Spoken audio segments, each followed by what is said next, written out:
Hello बच्चों, कैसे हो आप सभी। आशा करती हूँ आप सभी स्वस्थ होंगे।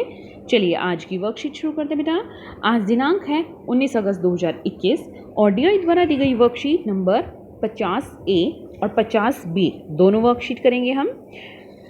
जैसे कि आप सभी जानते हैं कि हमारी हफ्ते में दो वर्कशीट आती है, हिंदी और EVS की। तो हमारी आज दो वर्कशीट आई है, जिसमें A पार्ट है हिंदी विषय का और B पार्ट है हमारा EVS विषय का। जो EVS सब्जेक्ट है उसकी, यानी हमारे आसपास जो बुक है उसमें से। तो इसी वीडियो में हम दोनों सब्जेक्ट की वर्कशीट को करेंगे बेटा। बने रहिए वीडियो के अंत तक। आज की हमारी जो हिंदी की वर्कशीट है वो है पुनरावृत्ति कार्यपत्रिका, यानी अभी तक हमने जो भी वर्कशीट्स में किया है उसी का रिवीजन करेंगे। और ये है कक्षा 4 के लिए। साथ में यहाँ आपको अपना सेक्शन लिखना है A, B या C। यहाँ आपको अपना नाम और यहाँ पर अपने शिक्षक या शिक्षिका का नाम लिखना है। बच्चों, आशा है कि आपने अब तक की सभी कार्यपत्रिकाएं ध्यानपूर्वक करते हुए बहुत सारी नई बातें सीखी होंगी। आइए आगे बढ़ने से पहले उन्हें दोहरा लेते हैं।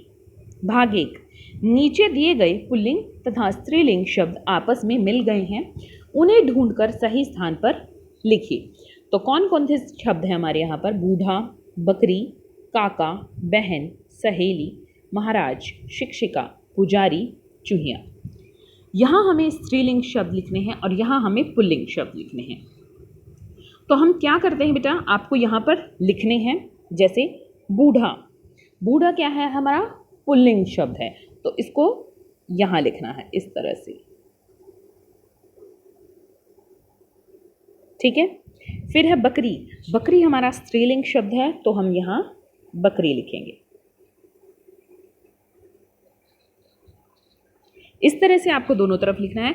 अब मैं यहाँ से अलग अलग रंग से आपको बता देती हूँ। यहाँ पर जैसे स्त्रीलिंग शब्द हम लाल रंग से टिक कर लेते हैं। बकरी, बहन, सहेली, शिक्षिका और चूहिया। फिर से देखते हैं बेटा, बकरी, बहन, सहेली, शिक्षिका और चूहिया, ये है हमारे स्त्रीलिंग शब्द। पुल्लिंग शब्दों को हम हरे रंग से बता लेते हैं। देखो यहाँ पर हरे रंग से हम पुल्लिंग शब्दों को बताते हैं। बूढ़ा, काका, महाराज, पुजारी। फिर से देखिए, बूढ़ा, काका, महाराज, पुजारी। तो इन शब्दों को, स्त्रीलिंग शब्द को यहाँ लिखिए और पुल्लिंग शब्दों को यहाँ लिखिए। आगे देखते बेटा, भाग 2, नीचे दी गई पोटली में से संज्ञा शब्द चुनकर सही स्थान पर लिखिए। अब कैसे? यहाँ पर देखिए शब्द क्या क्या है हमारे पोटली में? कपिल, बुढ़ापा, पशु, ताजमहल, सेना, कुर्सी, मधुरता और मुंबई। यहाँ पर हमें व्यक्तिवाचक संज्ञा लिखनी है, यहाँ जातिवाचक और यहाँ भाववाचक। अब व्यक्तिवाचक कौन सी होती है बेटा? जो किसी व्यक्ति विशेष या स्थान के लिए या किसी वस्तु के लिए, विशेष के लिए इस्तेमाल हो, एक के लिए इस्तेमाल हो। जैसे कपिल, अब कपिल किसी व्यक्ति विशेष का नाम है, तो हम यहाँ पर व्यक्ति में लिखते हैं कपिल। ताजमहल, ताजमहल एक इमारत का नाम है, सबको हम ताजमहल नहीं कह सकते। आगे है मुंबई, मुंबई एक जगह का नाम है, हर जगह को हम मुंबई नहीं कह सकते। आगे है जातिवाचक, जातिवाचक में वे शब्द आएंगे जो एक विशेष जाति का बोध कराएं। जैसे सेना, अब सेना में क्या है बेटा? बहुत सारे सैनिक आएंगे, उसे हम सेना कह देते हैं। कुर्सी, अब सिर्फ कुर्सी लिया है हमने, तो कुर्सी में क्या है? किसी भी रंग की कुर्सी, किसी भी साइज की कुर्सी आ सकती है, ठीक है। फिर हमारा पशु, अब पशु बोला है तो पशु में कुत्ता, बिल्ली, घोड़ा, गाय, भैंस सभी पशु आ सकते हैं। भाववाचक, भाववाचक वो होते हैं बेटा जिसमें किसी भाव का पता चले। जैसे मधुरता, मधुरता, बुढ़ापा। एक बार फिर से देख लेते हैं हम इन शब्दों को बेटा। व्यक्तिवाचक वो शब्द होते हैं जिनसे हमें किसी व्यक्ति विशेष या किसी जगह का या किसी स्थान का पता चले। जैसे कपिल किसी एक इंसान का नाम है, ताजमहल, मुंबई किसी व्यक्ति विशेष या जगह विशेष या इमारत विशेष के नाम है। जातिवाचक में बहुत सारी चीज़ें आ जाती हैं, जैसे सेना में बहुत सारे सैनिक आ गए। कुर्सी है तो इसमें हमें ना रंग बताया गया ना साइज़, कुछ नहीं, तो कुर्सी, बहुत सारी कुर्सियों को हम कुर्सी कह सकते हैं। पशु, पशु में कुत्ता, गाय, भैंस, बिल्ली सभी आ सकते हैं, तो वो सभी पशु है, एक जाति है। भाववाचक, जिससे भाव का पता चले, जैसे मधुरता, बुढ़ापा, ये है हमारी भाववाचक संज्ञाएं।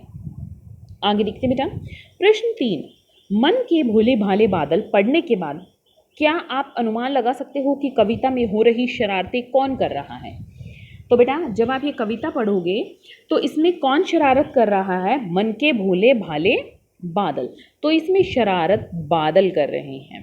कौन कर रहे हैं? बादल, क्योंकि वो अलग अलग रूपों जैसे बन रहे हैं, कभी जोकर जैसी तोंद फुलाए, तो वो सभी बादल ही कर रहे हैं। ठीक है, मन के भोले भाले बादल, यानी बादल बहुत भोले भाले हैं और वह तरह तरह से उसकी इमेज बना रहे हैं, उसकी पिक्चर बना रहे हैं। तो यहाँ पर कौन है शरारती? बादल। अगला है प्रश्न 4, पाठ दोस्त की पोशाक में नसीरुद्दीन ने क्या कहकर हुसैन साहब से अपने दोस्त का परिचय करवाया? तो यहाँ पर नसीरुद्दीन ने कहा था, जमाल साहब, क्या कहा था उन्होंने? मैं लिख देती हूँ बेटा इसको, जमाल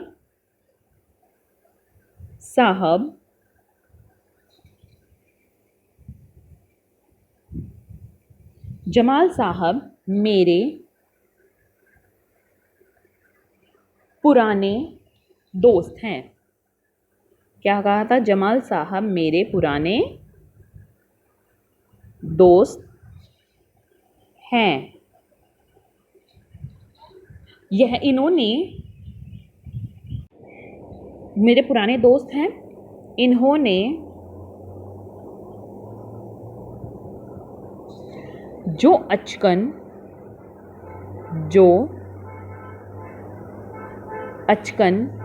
पहनी है, इन्होंने जो अचकन पहनी है वह इनकी अपनी है, अपनी ही है। क्या कहा था? कि इन्होंने जो अचकन पहनी है वह इनकी अपनी ही है। ठीक है, आगे देखिए बेटा। ठीक है बेटा, तो दोस्त की पोशाक में जो पाठ है हमारा, दोस्त की पोशाक, उसमें नसीरुद्दीन ने हुसैन साहब से अपने दोस्त का परिचय ये कहकर कराया था कि जमाल साहब मेरे पुराने दोस्त हैं और इन्होंने जो अचकन पहनी है वह इनकी अपनी ही है। आगे है अगला 5वां प्रश्न, नसीरुद्दीन और उनके दोस्त किन किन लोगों से मिले, उनके नाम लिखिए। तो यहाँ पर नसीरुद्दीन और उनके दोस्त एक तो पड़ोसी से मिले थे, नसीरुद्दीन के पड़ोसी से। अब उसका नाम तो नहीं दिया है बेटा इसमें, तो हम लिख लेते हैं नसीरुद्दीन के पड़ोसी से और हुसैन साहब से। हुसैन साहब से। प्रश्न 6, निम्नलिखित प्रश्नों के उत्तर के लिए सही विकल्प चुनकर सही का निशान लगाइए। अब क्या क्या है देखिए। पहला प्रश्न है, नसीरुद्दीन के पुराने दोस्त का क्या नाम था? तो नसीरुद्दीन के पुराने दोस्त का नाम था, क्या था बेटा? जमाल साहब। क्या था? जमाल साहब। बादल अपने साथ क्या लेकर आते हैं? बादल अपने साथ बारिश लेकर आते हैं। गंगा और हिमालय शब्दों में कौन सी संज्ञा है? अब गंगा एक नदी है बेटा और हिमालय एक पर्वत है, तो ये व्यक्तिवाचक संज्ञा है, एक व्यक्ति है। ऐसा नहीं है गंगा बोल रही है तो उसमें बहुत सारी नदियां हैं, नहीं, गंगा एक नदी विशेष है और हिमालय एक पर्वत विशेष है, तो ये व्यक्तिवाचक है। नसीरुद्दीन अपने दोस्त के लिए क्या निकाल कर लाए? अचकन निकाल कर लाए, एक चमकदार। मालिक शब्द का स्त्रीलिंग शब्द क्या है? मालकिन। क्या है? मालकिन। तो नसीरुद्दीन के पुराने दोस्त का नाम था जमाल साहब। बादल अपने साथ बारिश लेकर आते हैं। गंगा और हिमालय में व्यक्तिवाचक संज्ञा है। नसीरुद्दीन अपने दोस्त के लिए क्या निकाल कर लाए? अचकन। और मालिक शब्द का स्त्रीलिंग शब्द है मालकिन। तो बच्चों, आपको कार्यपत्रिका मज़ेदार लगी ना? अब झटपट बताइए कि आज आपने क्या नया सीखा। अभिभावकों के लिए सुझाव है कि बच्चों से उनकी मनपसंद पोशाक के बारे में जानिए तथा यह भी पता कीजिए कि वह पोशाक उन्हें क्यों पसंद है। आज का कोविड का मैसेज है कि जब भी हम घर से बाहर से अंदर आए, ठीक ठीक है, कहीं बाहर से हम घर के अंदर आए तो हमें अपने हाथों को साबुन और पानी से अच्छे से धोना चाहिए, और कुछ समय के अंतराल के बाद भी हमें अपने हाथों को साबुन और पानी से धोना चाहिए। तो बेटा आज की हिंदी की वर्कशीट यहीं पर ख़त्म हो रही है। अब देखते हैं ईवीएस की वर्कशीट।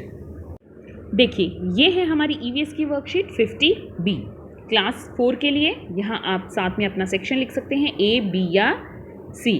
आज की हमारी वर्कशीट है रिकैपिचुलेशन वर्क, यानी अभी तक हमने जो भी वर्क किया उसका रिवीजन करेंगे हम। यहाँ आपको अपना नेम और यहाँ अपनी टीचर का नेम फिल करना है। बच्चों, हमने पाठ ईयर टू ईयर में जानवरों और पक्षियों के कानों और उनकी खाल या पंखों के बारे में जाना। आइए देखते हैं कि आपको उनके बारे में कितना याद है। प्रश्न 1, बच्चों आपको एक अनोखा जानवर नीचे दिया गया है जिसके अन्य अंग अन्य जानवरों पक्षियों से मिलकर बने हैं। अब आप इस चित्र को ध्यानपूर्वक देखकर लिखिए कि कौन सा अंग किस जानवर या पक्षी का है। तो देखिए, हम पहले इस जानवर को देखते हैं, ये अनोखा जानवर क्या है। ये है हमारा अनोखा जानवर, ठीक है। अब इसमें संकेत बॉक्स में हमारे क्या क्या जानवरों के नाम है? ज़ेब्रा, घोड़ा, बतख, हाथी, जिराफ, खरगोश, ठीक है। सबसे पहले कान। कान देखो, ये कान है, ये किस जानवर जैसे हैं? ये है हमारे खरगोश जैसे। किस जैसे हैं? खरगोश जैसे। तो हम लिख लेते हैं यहाँ पर खरगोश।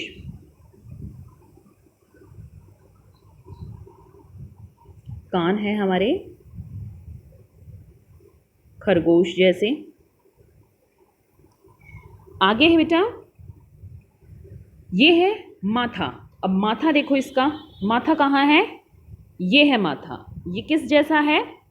माथा है हमारा यहाँ पर जिराफ जैसा। ये देखो, यहाँ पर पीली और भूरी पट्टी इस तरह से बने हुए हैं। ये हमारे होते हैं जिराफ में, जिराफ, ठीक है। आगे है खाल। खाल क्या है? खाल देखो हमारी किस जैसी है? खाल है ये वाली, ये है ज़ेब्रा जैसी। ज़ेब्रा के शरीर पर काली और सफ़ेद पट्टियाँ होती है, तो ये है ज़ेब्रा जैसी। चोंच, ये देखो, ये चोंच, ये है बतख जैसी। किस जैसी है? बतख जैसी। आगे है पैर। तो ये पैर आप देखेंगे, ये है हाथी जैसे। किस जैसे हैं बेटा? हाथी जैसे। पूंछ, ये पूंछ हमारी है घोड़े की। किसकी है? घोड़े की, ठीक है। तो कान है खरगोश जैसे, माथा है जिराफ जैसा, खाल है ज़ेब्रा जैसी, चोंच है बतख जैसी, पैर है हाथी जैसे, पूंछ है घोड़े जैसी। तो आगे देखते हैं बेटा, भाग 2। नीचे दिए गए संकेत बॉक्स से की सहायता। आगे देखिए बेटा, भाग 2। नीचे दिए गए संकेत बॉक्स की सहायता से पहेलियों के उत्तर अपनी कॉपी में लिखिए। अब क्या क्या है पहेली? पहला है, जंगल की हूँ मैं शान, पंखे जैसे मेरे कान। तो कौन है जंगल की शान और उसके पंखे जैसे कान होते हैं? वो होता है हमारा हाथी। दूसरा है, गाजर खाकर बड़े चले, पत्ते जैसे मेरे कान खड़े। तो कौन होता है? गाजर कौन खाता है? खरगोश। तीसरा है, कुतर कुतर के खाता हूँ मैं चीज़ें, सिर के ऊपर है मेरे कान, पर कोई ना इन्हें खींचे। तो सिर के ऊपर इसके कान होते हैं और ये क्या करता है? कुतर कुतर कर खाता है। तो ये है चूहा। चौथा है बेटा, जंगल का हूँ मैं राजा, सब करते हैं मेरा सम्मान, सिर के दोनों तरफ होते हैं मेरे कान। कौन है ये? शेर, ठीक है। तो फिर से देख लेते हैं हम यहाँ पर बेटा। पहला है, जंगल की हूँ मैं शान, पंखे जैसे मेरे कान, हाथी। गाजर खाकर बड़े चले, पत्ते जैसे मेरे कान, खरगोश। कुतर कुतर के खाता हूँ मैं चीज़ें, सिर के ऊपर है मेरे कान, ना कोई इन्हें खींचे, चूहा। अगला है, जंगल का हूँ मैं राजा, सब करते हैं मेरा सम्मान, सिर के दोनों तरफ होते हैं मेरे कान। कौन है ये? शेर। अब आगे बेटा प्रश्न 3, किन्हीं 2 जानवरों के नाम लिखो। अब हमें इनमें सब में 2-2 जानवरों के नाम लिखने हैं। जैसे जिसके कान दिखाई नहीं देते, पहला है। तो कौन से जानवर है जिनके कान दिखाई नहीं देते? बहुत सारे जानवर हैं बेटा, तो हम 2 का नाम लिख लेते हैं। एक मेंढक लिख लो, क्योंकि मेंढक के हमें कान दिखाई नहीं देते। मेंढक, सांप, आप बतख भी लिख सकते हैं, आप मछली भी लिख सकते हैं, ठीक है, मेंढक, सांप, बतख, मछली। दूसरा है जिसकी खाल पर बाल होते हैं। बहुत सारे जानवर हैं जिनकी खाल पर बाल होते हैं, जैसे बंदर, बंदर की खाल पर बाल होते हैं, कुत्ता, बिल्ली, और आप शेर भी लिख सकते हैं। तो यहाँ पर बिल्ली का ल पूरा नहीं आया, बिल्ली और शेर भी लिख सकते हैं, ठीक है। अगला है जिनकी खाल फिसलनी होती है। बेटा फिसलनी यानी चिकनी होती है। किसकी होती है? एक तो मेंढक की खाल बहुत चिकनी होती है। जो जानवर पानी में ज़्यादा रहते हैं उनकी खाल चिकनी होती है बेटा। मेंढक और डॉल्फिन लिख लेते हैं हम। डॉल्फिन की खाल भी कैसी होती है? चिकनी, सॉफ्ट होती है, स्लिपरी होती है, ठीक है। अगला है जिनकी खाल खुरदरी होती है। अब खुरदरी खाल किसकी होती है?